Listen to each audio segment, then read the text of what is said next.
SmallCapPower's Ask the Expert. SmallCapPower was a Gold Plus sponsor at the recent PDAC convention held in Toronto. We thought this would be a great time to ask our roster of experts, what company do you think would be the next resource takeover target? Well, let me back up a bit. In the last 10 years, there have been $140 billion worth of takeover bids involving 263 companies. That was phenomenal. There was incredible recycling. But we are at the end of the takeover cycle.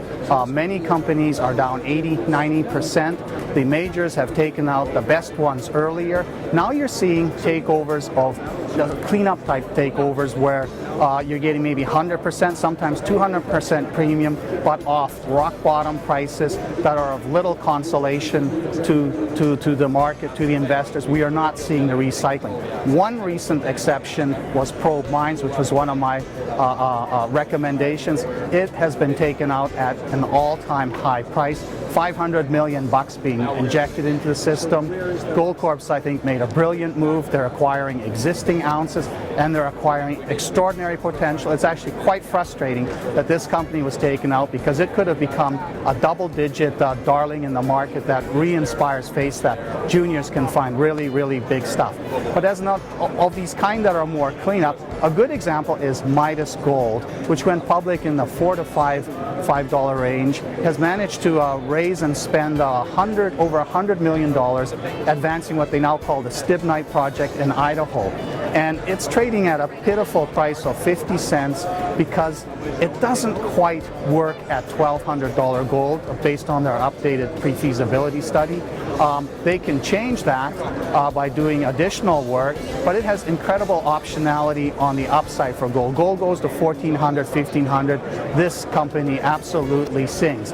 And the knock on the company is it's in Idaho. It will never get permitted, but in fact it is a reclamation project with a gold mine attached to it. And I think people are going to be surprised that there will not be this relentless opposition to a project which is going to clean up an area that the United States messed up in the 40s with when they needed tungsten and antimony for World War II.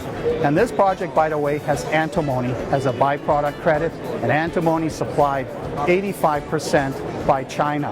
And this is an example of a security of supply type of story. This company already has Franco-Nevada as a royalty holder, Teck as a minority shareholder. This company has the greatest likelihood of being absorbed amongst the advanced juniors. That's a tough one. I mean, right now the focus is on, Canadian or really assets in safe jurisdictions.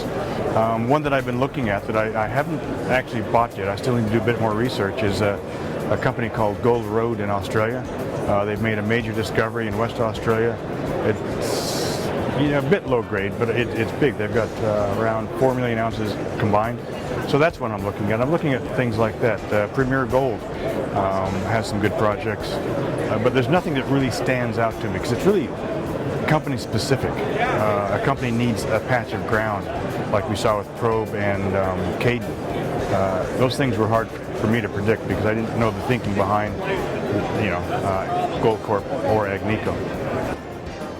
In our business, we don't really look at specific takeover possibilities, but I think a lot of let's put it this way: a lot of companies are doing very, very good work, and as we know, the big companies need to be acquiring ounces. So companies like Caminac, companies like Riverside, companies like Ravello, they're all doing good work on projects and have the ability, if not to be taken over, to sell one of their projects.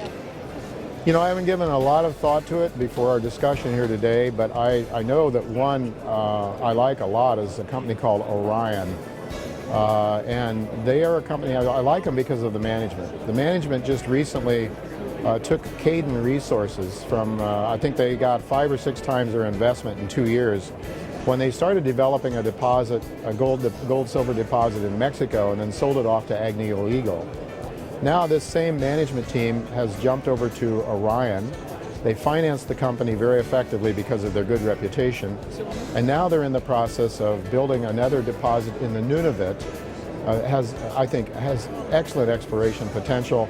I mean, the management looked at several hundred prospects before they were able to acquire this one. and they're in the same neighborhood as Agnico Eagle again. And I know that these fellows have in mind developing this deposit to the point where they can monetize it and sell it off. And I wouldn't be surprised they'll do the same thing again. I'm sure there are others out there that are closer to fruition, but this is one that I have on my radar screen. It's one that I have in my newsletter, Orion Resources. We like the chances of Timmins Gold from that perspective. Timmins Gold is actually one of the members of our Ubika Gold 20 index.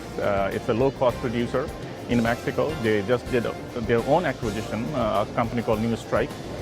They are at the size where they could be attractive to mid-sized producers as well as large producers. So keep an eye on that.